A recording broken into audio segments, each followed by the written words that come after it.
अगर आप किसी स्कूल, कॉलेज, हॉस्पिटल, होटल, किसी प्राइवेट कंपनी में परमानेंट या कॉन्ट्रैक्ट बेस पर जॉब करते हैं तो आपकी सैलरी से हर महीने ईएसआई का पैसा जरूर डिडक्ट किया जाता है।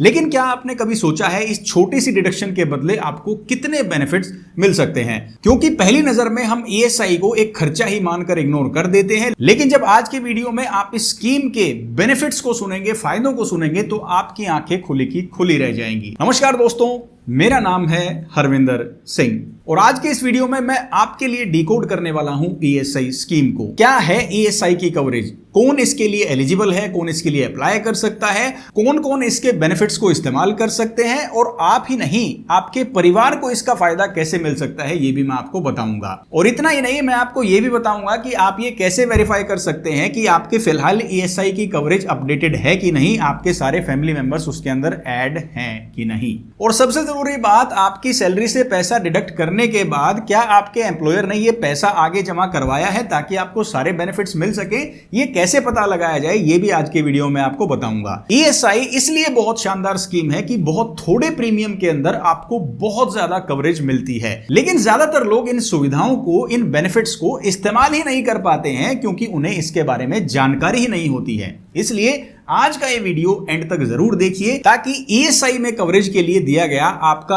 एक एक रुपया समय पड़ने पर आप इस्तेमाल कर पाएं। Let's start the video. सबसे पहले दोस्तों मैं आपको ईएसआई के फुल फॉर्म बताना चाहूंगा। ये है एम्प्लॉइज स्टेट इंश्योरेंस, यानी जो वर्कर्स हैं, एम्प्लॉइज हैं, जो काम करते हैं, उनके लिए एक इंश्योरेंस स्कीम बनाई गई है जिसके अंदर हेल्थ इंश्योरेंस का कवरेज मिलेगा, यानी कोई वर्कर बीमार पड़ जाता है तो उसका कवरेज मिलेगा। और इसके अलावा सोशल सिक्योरिटी का भी कवरेज रहता है। सोशल सिक्योरिटी मतलब जब वो वर्कर काम पर नहीं आ सकता, बीमार पड़ जाता है, कोई एक्सीडेंट हो जाता है, उसके बाद उसे फाइनेंशियल मदद मिलती रहे, इस चीज का भी ध्यान रखा जाता है। और ईएसआई की सबसे खास बात यह है कि ये सेल्फ फाइनेंस्ड है, यानी इस तरह की कवरेज लेने के लिए हम अपनी जेब से पैसा हर महीने ईएसआई के अंदर जमा कराते हैं। कब और कौन कितना पैसा इस स्कीम के अंदर जमा करवाता है हर महीने, वो भी मैं आपको आगे एक्सप्लेन करूंगा। अब हमें लगता है ईएसआई कोई नई स्कीम होगी, गवर्नमेंट ने रिसेंटली लॉन्च की होगी 5, 10, 15, 20 साल पहले, लेकिन ऐसा नहीं है। 1948 के अंदर एक्ट बनाया जाता है, ईएसआई एक्ट, जिसके अंडर ये स्कीम काम करती है। उसके बाद 1952 से ईएसआई ऑपरेशनल है, तब से ये स्कीम काम कर रही है। और इसे चलाता कौन है? ESIC, employees state insurance corporation. ये कॉर्पोरेशन इस स्कीम को रन करती है, इंप्लीमेंट करती है, और ये कॉर्पोरेशन आती है ministry of labour and employment के अंदर। आज के दिन 14 करोड़ से ज्यादा बेनिफिशियरी हैं ईएसआई स्कीम के, और उनकी फैमिली भी इस स्कीम के तहत कवर्ड हैं। जो बेनिफिशियरीज ईएसआई के लिए एलिजिबल हैं, उन्हें खुद और उनके परिवार को कवरेज मिलता है अगेंस्ट एनी सिकनेस। मैटरनिटी के लिए लीव लेते हैं तो भी कवरेज मिलेगा। डिसेबिलिटी हो जाती है, कोई अपंगता हो जाती है तो भी उन्हें बेनिफिट्स मिलते हैं। डेथ हो जाती है बेनिफिशियरी की वर्क इंजरी से, काम करते हुए, तो भी उनके परिवार को बेनिफिट्स मिलते हैं, कंपनसेशन मिलती है। और इसके अलावा पूरी मेडिकल केयर, यानी कोई भी बीमारी का इलाज का खर्च पहले दिन से कवर किया जाता है। इतनी शानदार स्कीम है और जब इसका खर्चा आप देखेंगे तो आपकी आंखें खुली रह जाएंगी। लेकिन सबसे पहले मैं आपको वो कंडीशंस बताता हूं जिसके बाद आपके एम्प्लॉयर आपको ईएसआई की कवरेज दे पाएंगे। सबसे पहला तो यह है कि आपके एम्प्लॉयर, आपकी कंपनी, आपके ऑफिस के अंदर 10 से ज्यादा लोग काम करते हों। कुछ स्टेट्स जैसे कि महाराष्ट्र के अंदर ये मिनिमम नंबर ऑफ एम्प्लॉइज 20 रखा गया है कि 20 से ज्यादा एम्प्लॉइज होंगे तभी आप ईएसआई के लिए एलिजिबल हैं। लेकिन बाकी स्टेट्स के अंदर 10 एम्प्लॉइज हैं तो एम्प्लॉयर जो है रजिस्टर कर सकता है फॉर ईएसआई बेनिफिट्स। दूसरी कंडीशन है आपकी सैलरी को लेकर। भाई जो आपकी ग्रॉस सैलरी है ना, वो 21,000 पर मंथ से कम होनी चाहिए, तभी आप ईएसआई बेनिफिट्स के लिए एलिजिबल हैं। और अगर कोई स्टाफ मेंबर डिसेबल्ड है, यानी कोई फिजिकल डिसेबिलिटी है, स्पेशली एबल्ड है, तो उनके लिए ये लिमिट थोड़ी सी ज्यादा है। उनकी सैलरी अगर 25,000 रुपए तक भी है तो भी वो ईएसआई की कवरेज के बेनिफिट्स ले सकते हैं। जैसे ये दो कंडीशंस पूरी होती हैं, आपके एम्प्लॉयर के लिए, आपके ओनर के लिए आपको ईएसआई कवरेज देना मैंडेटरी हो जाता है, including any permanent, temporary, contract और प्रोबेशनरी वर्कर जो हैं, सबके लिए ये कवरेज रहेगा। एक बार ऑप्ट इन करने के बाद ना तो आपके एम्प्लॉयर और ना एम्प्लॉय इस स्कीम से बाहर आ सकते हैं, यानी एक बार आप इस स्कीम के अंदर शामिल हो जाते हैं तो फिर आप इसको ऑप्ट आउट नहीं कर सकते हैं। अब आते हैं दूसरे सवाल पर कि चलो हमारे एम्प्लॉयर ने हमें रजिस्टर कर दिया, हम अपनी सैलरी से कुछ पैसा भी डिडक्ट करवा लेंगे, लेकिन हमें फायदा क्या मिलेगा? देखिए ईएसआई स्कीम में ना दो तरीके के बेनिफिट्स आपको मिलते हैं। सबसे पहला है मेडिकल ट्रीटमेंट, यानी कोई भी बीमारी हो जाती है उसका इलाज आप पहले दिन से कवर कर सकते हैं, और ऐसी ज्यादातर ट्रीटमेंट्स आपको कैशलेस बेसिस पर मिलेंगी, यानी आपको पहले पैसा भी नहीं देना होगा। इससे भी खास बात यह है कि इस इलाज के ऊपर कोई मैक्सिमम लिमिट नहीं लगाई गई है, ये पहले दिन से कवरेज आपको मिलेगा, और ये आपके साथ साथ आपके हस्बैंड या वाइफ, आपके बच्चे और डिपेंडेंट पेरेंट्स के लिए भी अवेलेबल रहेगा। दूसरे बेनिफिट्स आते हैं कैश बेनिफिट्स। भाई इलाज आपने ले लिया, लेकिन सपोज किसी एक्सीडेंट के बाद कोई डिसेबिलिटी आ जाती है किसी एम्प्लॉय को और उन्हें महीनों तक अपने घर पर बैठना पड़ता है, उस दौरान भी ईएसआई का कवरेज आपको कुछ कैश बेनिफिट्स देता है, जिसे मैं आगे आने वाले सेक्शन के अंदर डिटेल में एक्सप्लेन करूंगा। यानी जिस दौरान आप अपने काम पर नहीं जा पा रहे हैं किसी एक्सीडेंट की वजह से, किसी इंजरी की वजह से, किसी बीमारी की वजह से, उस दौरान भी आपको अपनी सैलरी का कुछ हिस्सा मिलता रहेगा। किस इंसिडेंट में कितना मिलेगा वो भी मैं डिटेल में एक्सप्लेन करूंगा। इन दोनों तरीके के बेनिफिट्स में से सबसे पहले मैं आपको डिटेल में एक्सप्लेन करता हूं कि आप डायरेक्टली अपने इलाज का बेनिफिट कैसे ले सकते हैं। पहले दिन से ये कवरेज तो मिलेगा, लेकिन क्या आपको इलाज इन्हीं सरकारी अस्पतालों में करवाना होगा या आप प्राइवेट हॉस्पिटल्स में भी एडमिशन ले सकते हैं? क्या आपको घंटों तक लाइन में लगकर डॉक्टर को दिखाना होगा?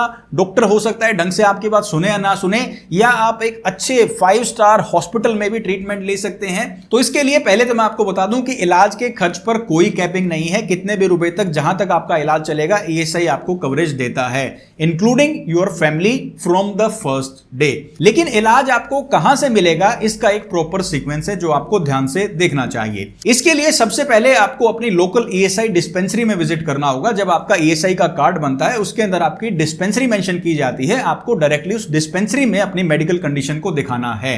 अगर वहां पर आपका इलाज हो जाता है, वहां के डॉक्टर से, वहां की दवाइयों से आपको आराम मिल जाता है, तो आप वहीं से इलाज ले सकते हैं। नहीं तो वो आपको रेफर करेंगे एक ईएसआई हॉस्पिटल में, आप उस हॉस्पिटल में जाकर ये इलाज करवा सकते हैं। अब सपोज कोई ऐसी मेडिकल कंडीशन है वहां पर भी अच्छा इलाज नहीं मिल रहा, या फिर वहां पर उस इलाज के लिए मशीन्स या इंफ्रास्ट्रक्चर अवेलेबल नहीं है, तो ईएसआई हॉस्पिटल के मेडिकल सुपरिटेंडेंट आपको रेफर करेंगे एक एम्पेनल्ड प्राइवेट हॉस्पिटल में। यानी ये कोई भी एक प्राइवेट अच्छा हॉस्पिटल हो सकता है, अच्छी फैसिलिटीज वाला हॉस्पिटल हो सकता है जो ईएसआई के पैनल पर है, फिर आप वहां पर जाकर इलाज करवा सकते हैं। यानी डायरेक्टली आप चाहें कि आप जाकर एक प्राइवेट हॉस्पिटल में एडमिट हो जाएं क्योंकि आपके पास ईएसआई का कार्ड है, तो ऐसा पॉसिबल नहीं है, आपको इस प्रोसेस से गुजरना ही होगा, सिवाय कुछ इमरजेंसी के। अगर किसी को भी एक इमरजेंसी में लाइक आफ्टर एन एक्सीडेंट, कोई हार्ट अटैक या कोई सडन इंसिडेंट होता है मेडिकल इमरजेंसी का, आप डायरेक्टली किसी टाइप वाले प्राइवेट हॉस्पिटल में एडमिट होते हैं तो आप वहां पर डायरेक्टली एडमिट हो सकते हैं।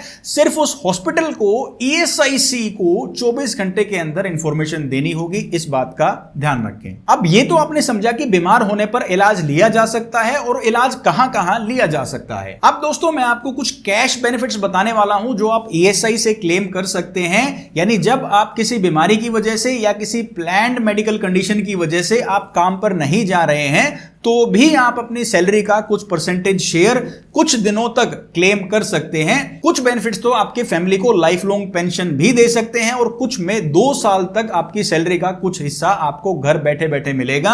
लेकिन उसकी क्या कंडीशंस हैं, क्या टर्म्स हैं, वो भी एक बार समझ लेते हैं। सबसे पहला कैश बेनिफिट है सिकनेस बेनिफिट। अगर किसी बीमारी के इलाज के दौरान या उसके बाद आप काम पर नहीं जा पाते हैं, तो भी आपकी वेजेस का 70% हिस्सा आपके अकाउंट में आता रहेगा up to 91 days per year. यानी जो आपका डेली वेज है उसका 70% हिस्सा आपको फिर भी मिलता रहेगा। पूरे साल के अंदर मैक्सिमम 91 डेज यानी 3 महीने तक का पैसा आप ये ले सकते हैं। लेकिन ईएसआई में 78 डेज के लिए आपका कंट्रीब्यूशन होना चाहिए इन कंट्रीब्यूशन साइकिल। अब ये कंट्रीब्यूशन साइकिल क्या है, बेनिफिट साइकिल क्या है, ये इससे अगले सेक्शन में मैं आपको एक्सप्लेन करूंगा, तब आप इसकी टेक्निकलिटी अच्छे से समझ जाएंगे। दूसरा कैश बेनिफिट है एक्सटेंडेड सिकनेस। यानी कुछ ऐसी गंभीर बीमारियां हैं, ऐसी टोटल 34 सीरियस डिजीज हैं जिसके अंदर TB, cancer, liver failure, kidney disease, इस तरह की अगर कोई एक्सट्रीम मेडिकल कंडीशन हो जाती है, तो आपकी जो वेज है, जो आपकी सैलरी है, उसका 80% अगले 2 सालों तक आपके अकाउंट में आपको मिलता रहेगा, जबकि आप काम पर नहीं जा रहे हैं। क्योंकि बहुत ही गंभीर बीमारियां हैं जो यहां पर लिस्ट की गई हैं, इनका इलाज करवाते टाइम कोई काम पर कैसे जा सकता है। तीसरा कैश बेनिफिट है मैटरनिटी बेनिफिट, यानी अगर कोई फीमेल वर्कर मैटरनिटी लीव पर जाते हैं, बच्चा डिलीवर होने की वजह से वो काम पर नहीं आ पाते हैं, तो उनका पूरा 100% वेज जो है, पूरी सैलरी उनके अकाउंट में जाती रहेगी फॉर 26 वीक्स, 182 दिन के लिए उनकी सैलरी उनको मिलेगी। लेकिन पिछले जो 2 कंट्रीब्यूशन पीरियड हैं, 2 कंट्रीब्यूशन साइकिल हैं, उनके अंदर 70 डेज तक उनका ईएसआई का पैसा जाना चाहिए।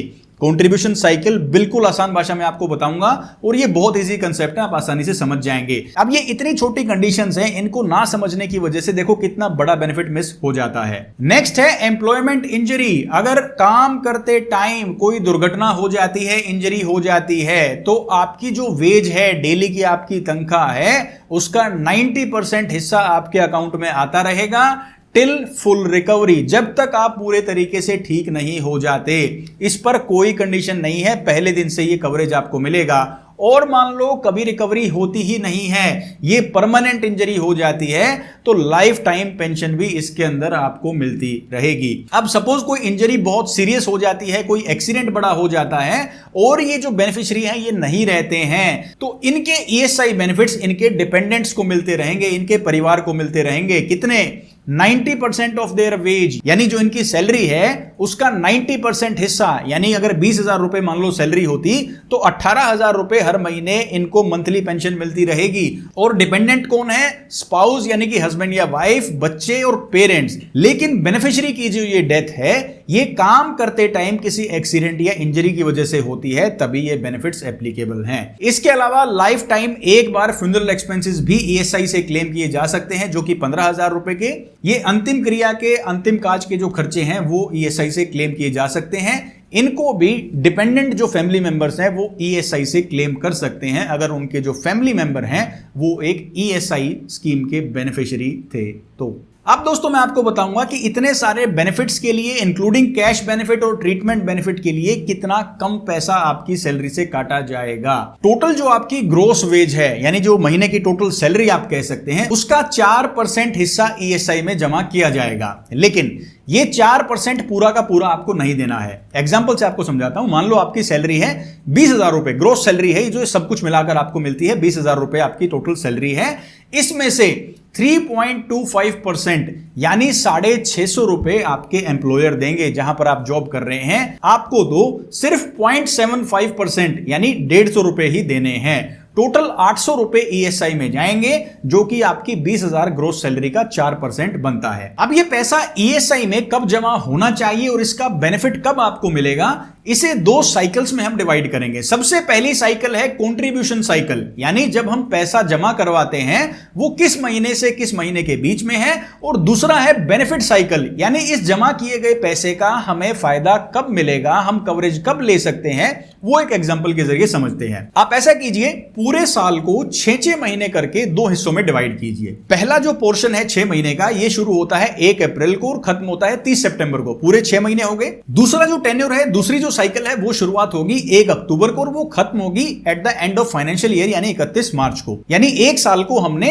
2 भागों में डिवाइड कर दिया। जो भी ईएसआई के अंदर पैसा 1 अप्रैल से लेकर 30 सितंबर के बीच में आपका जमा किया जाएगा, उसका बेनिफिट पीरियड, यानी जब आपको इस भरे गए पैसे के कैश बेनिफिट्स मिलेंगे, वो होगा 1 जनवरी से लेकर 30 जून। यानी जो पैसा आपने 1 अप्रैल से लेकर 30 सितंबर तक जमा कराया है, वो अगले साल 1 जनवरी से लेकर 30 जून तक के दौरान होने वाले किसी भी एक्सीडेंट या किसी भी कैश बेनिफिट का कवरेज आपको देगा, क्योंकि इलाज तो पहले दिन से कवर है, उस पर ये कंडीशंस एप्लीकेबल नहीं है।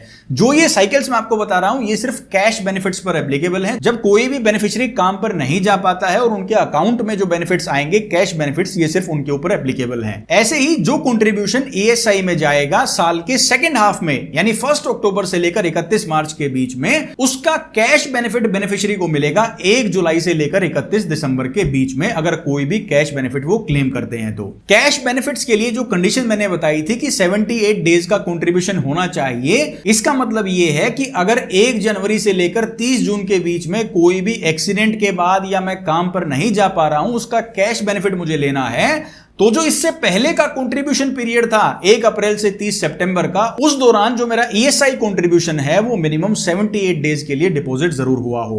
इसी तरीके से नेक्स्ट बेनिफिट पीरियड आ जाता है, नेक्स्ट बेनिफिट साइकिल आ जाती है 1 जुलाई से 31 दिसंबर के बीच में। इस दौरान कोई भी कैश बेनिफिट में लूंगा ईएसआई से, तो इसका जो कंट्रीब्यूशन पीरियड है 1 अक्टूबर से लेकर 31 मार्च, उस दौरान मिनिमम 78 डेज तक मेरा कंट्रीब्यूशन ईएसआई में जमा होना चाहिए। इसके अलावा जो मेडिकल केयर है वो जिस दिन आप जॉब ज्वाइन करेंगे उस दिन से आपका और आपके परिवार का बेनिफिशियरी का इलाज कवर किया जाएगा।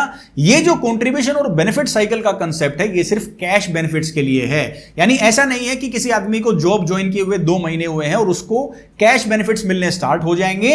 इस तरीके से कंट्रीब्यूशन पीरियड और बेनिफिट पीरियड डिसाइड किया जाता है और जितने बताए गए नंबर ऑफ डेज हैं किसी भी बेनिफिट के लिए, उसके बाद ही आप कैश बेनिफिट्स क्लेम करने के लिए एलिजिबल होते हैं। अब ये साइकिल समझने के बाद एक सवाल आपके मन में जरूर आ सकता है कि मेरी जो ग्रॉस सैलरी है ना, सबसे पहले तो ग्रॉस सैलरी की डेफिनेशन क्या है वो भी मैं आपको बताऊंगा। सपोज मेरी ग्रॉस सैलरी 1 अप्रैल को जब मेरा पहला कंट्रीब्यूशन साइकिल स्टार्ट होता है तो वो 21,000 रुपए से कम थी, लेकिन मार्च अप्रैल या आगे किसी कंट्रीब्यूशन वाले मंथ के अंदर मेरी सैलरी 21,000 से बढ़ जाती है, तो क्या मेरी कवरेज और मेरे बेनिफिट्स उसी टाइम से खत्म हो जाएंगे? ऐसा बिल्कुल नहीं होगा। सबसे पहले मैं आपको ग्रॉस सैलरी समझाता हूं वो कैसे कैलकुलेट की जाए, क्योंकि ग्रॉस सैलरी वो नहीं है जो बेसिक पे आपको मिलती है।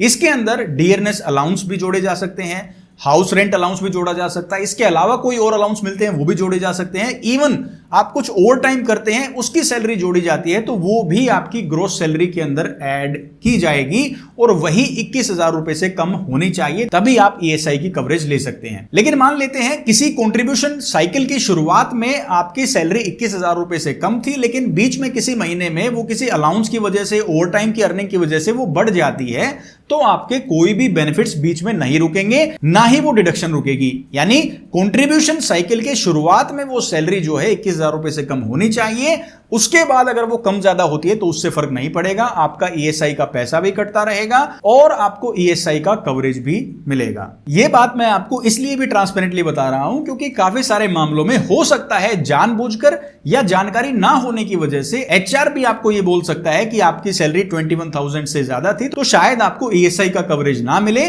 लेकिन कंट्रीब्यूशन साइकिल के बीच में अप डाउन सैलरी होने से कोई असर नहीं पड़ेगा। जिस मंथ के अंदर कंट्रीब्यूशन साइकिल स्टार्ट होती है तब 21,000 रुपए से कम आपकी सैलरी होगी तो सारे बेनिफिट्स एज इट इज बने रहेंगे। अब दोस्तों मैं आपको कुछ ऐसे चेंजेस बताने वाला हूं जो लेबर कोड्स के अंदर किए गए हैं फ्रॉम 21 नवंबर 2025, जिसकी वजह से ईएसआई की कवरेज का दायरा और भी बढ़ गया है। आप जानते हैं गिग एंड प्लेटफॉर्म वर्कर जैसे होते हैं जोमेटो, स्विगी, इसके अलावा डिलीवरी पार्टनर्स हमारे होते हैं, कैब एंड लॉजिस्टिक जो स्टाफ होता है, उन्हें भी ईएसआई फ्रेमवर्क में शामिल किया गया है। ये पहली बार हुआ है और इनको शामिल करने के लिए हर स्टेट को अपने रूल्स नोटिफाई करने होंगे। इसके अलावा अगर कोई स्टेट चाहती है कि ये 21,000 की जो सीलिंग है, जो लिमिट है, हम इसे बढ़ाना चाहते हैं, तो वो डायरेक्टली एक नोटिफिकेशन के जरिए इस लिमिट को बढ़ा सकते हैं। कोई अलग से पार्लियामेंट से अमेंडमेंट लेने की, करवाने की जरूरत नहीं है। और तीसरा बदलाव हुआ है, स्ट्रिक्ट डिजिटल ऑडिट्स किए जा रहे हैं कि अगर कोई एम्प्लॉयर 10 मेंबर्स से ज्यादा का स्टाफ होने के बावजूद ईएसआई का कंट्रीब्यूशन डिपॉजिट नहीं करवा रहा है या ईएसआई के लिए रजिस्टर नहीं कर रहा है तो उसके ऊपर कार्रवाई की जाएगी, क्योंकि एम्प्लॉयर का कंट्रीब्यूशन काफी ज्यादा है। तो हो सकता है इस खर्चे से बचने के लिए वो आपका ईएसआई एक्टिवेट ही ना करे, जैसा कि बहुत मामलों में होता है। और क्योंकि एम्प्लॉयर के लिए ईएसआई एक काफी बड़ा खर्चा हो सकता है, तो काफी केसेस ऐसे भी होते हैं जहां पर आपकी सैलरी से आपका कंट्रीब्यूशन तो काट लिया जाता है लेकिन ईएसआई में उसे डिपॉजिट ही नहीं करवाया जाता। तो उसे कैसे चेक किया जाए? इसे चेक करने का बिल्कुल आसान तरीका है। सबसे पहले आपको ईएसआई के आईपी पोर्टल पर लॉगिन करना होगा। ईएसआई की वेबसाइट पर जाएंगे, वहां पर लॉगिन एज ए एम्प्लॉय आप सेलेक्ट कर सकते हैं, या ईएसआईसी आईपी पोर्टल आप गूगल पर सर्च करेंगे तो लॉगिन का ऑप्शन आ जाएगा, या फिर आप गवर्नमेंट की उमंग ऐप डाउनलोड कर सकते हैं, वहां से भी आप एज एन एम्प्लॉय लॉगिन कर पाएंगे। सेकंड स्टेप पर आपको अपना ईएसआई कार्ड का 11 डिजिट का नंबर यहां पर एंटर करना है। ये कार्ड या ये नंबर आपको उस टाइम इशू किया गया था जब आपने ईएसआई स्कीम को ज्वाइन किया था। उसके बाद आप अपनी पासबुक को चेक कर सकते हैं। आप यहां पर मंथ वाइज चेक कर सकते हैं कि आपके एम्प्लॉयर का कंट्रीब्यूशन और आपका कंट्रीब्यूशन हर महीने जमा हो रहा है कि नहीं, क्या आपकी फैमिली के सभी मेंबर्स रजिस्टर्ड हैं कि नहीं, क्योंकि कोई ये नहीं चाहेगा किसी क्लेम के दौरान उन्हें ये पता चले कि उनके ईएसआई का पैसा तो जमा ही नहीं किया गया। सोचिए कितने सारे बेनिफिट्स इस एक छोटी सी गलती की वजह से खत्म हो जाएंगे। और अगर आप ये देखते हैं कि आपके एम्प्लॉयर ने ये पैसा जमा ही नहीं करवाया है, किसी तरह की इररेगुलरिटीज आपको मिलती हैं, तो आप अपने नजदीकी ईएसआई रीजनल ऑफिस के अंदर एक शिकायत दर्ज करवा सकते हैं। कानून ये कहता है कि आपके एम्प्लॉयर को इंटरेस्ट के साथ, पेनल्टी के साथ ये कंपोनेंट जो है, जो उसकी हिस्सेदारी थी, वो जमा करवानी होगी और आपके सारे बेनिफिट्स उसी टाइम रिस्टोर कर दिए जाएंगे जो भी ईएसआई की कवरेज आपको देती है। यहां तक वीडियो देखने के बाद मैं उम्मीद करता हूं कि आपने ईएसआई स्कीम को बहुत डीपली और अच्छे से जान लिया है, समझ लिया है और इसके कितने फायदे हैं ये भी आप अच्छे से समझ गए हैं। अब आपको सिर्फ ये 3 काम करने हैं। सबसे पहले आपको अपने एम्प्लॉयर से अपना ई पहचान कार्ड लेना है। अगर उन्होंने आपको कोई भी इंश्योरेंस नंबर या कोई कार्ड नहीं दिया है तो अपना ई पहचान कार्ड आपको उनसे लेना है। यही आपके प्रूफ की कवरेज है। इसके लिए आप अपने एचआर डिपार्टमेंट को विजिट कर सकते हैं। दूसरा स्टेप है आपको अपने डिपेंडेंट्स को चेक करना है कि आपके कार्ड पर आपके स्पाउस, बच्चे, पेरेंट्स जो हैं वो कवर्ड हैं कि नहीं, कार्ड पर उनका नाम है कि नहीं। तीसरा, आपको कंट्रीब्यूशन चेक करना है। भाई आपने ईएसआई ज्वाइन कर लिया है, आप अपनी तरफ से पैसा भी कटवा रहे हैं, सारे फैमिली मेंबर्स भी शामिल हैं, लेकिन ये पैसा ईएसआई में जा रहा है कि नहीं, ये भी आपको आईपी पोर्टल पर जाकर या उमंग ऐप के जरिए चेक करना है कि आपका पैसा, आपका पोर्शन और आपके एम्प्लॉयर का कंपोनेंट टाइमली ईएसआई में जा रहा है कि नहीं, क्योंकि वही डिसाइड करेगा, that will only make ensure कि आपको आगे जाकर कवरेज और बेनिफिट्स मिलेंगे या नहीं। इस वीडियो को बनाने का दोस्तों मेरा सिर्फ एक ही मकसद था कि आपके ईएसआई की कंट्रीब्यूशन और आपकी ईएसआई के कवरेज के बीच में सिर्फ एक ही कड़ी मिसिंग है, वो है इस स्कीम की जानकारी, क्लेम करने का सही तरीका, बेनिफिट्स को क्लेम करने की पूरी टर्म्स एंड कंडीशंस, क्या आपका कंट्रीब्यूशन होना चाहिए, क्या आपके एम्प्लॉयर का कंट्रीब्यूशन होना चाहिए, क्या आपके राइट्स हैं और क्या आपके एम्प्लॉयर की रिस्पॉन्सिबिलिटीज हैं। वो क्लियरली मैंने इस एक वीडियो के अंदर आपको बताने की कोशिश की है। मैं ये भी जानता हूं इस वीडियो को देखने वालों में से ज्यादातर लोगों की सैलरी हो सकता है 21,000 से बहुत ज्यादा हो, लेकिन इसका मतलब ये नहीं है इस जानकारी का आपके लिए कोई इस्तेमाल नहीं है। आप जरा सोचिए, आपके आसपास ऐसे कितने वर्कर्स हो सकते हैं, काम करने वाले हो सकते हैं, जिनके लिए ये एक वीडियो लाइफ सेवर हो सकता है और शायद आप ही वो जरिया बने जिसकी वजह से जानकारी उन तक पहुंच पाए। तो अगर आपको ये जानकारी पसंद आई और समझ में आई तो ऐसे किसी एक या उससे ज्यादा लोगों तक ये जानकारी जरूर शेयर करें, ताकि इस जानकारी का सही इस्तेमाल कोई जरूरतमंद परिवार या वर्कर उठा सके। उम्मीद करता हूं जानकारी आपको पसंद आई होगी। अगर ऐसा है तो अपना प्यार और सपोर्ट दिखाने के लिए वीडियो को लाइक और चैनल को सब्सक्राइब जरूर करें। मैं हरविंदर सिंह मिलूंगा आपसे नेक्स्ट वीडियो में। Till then take care, stay fit and stay healthy. जय हिंद।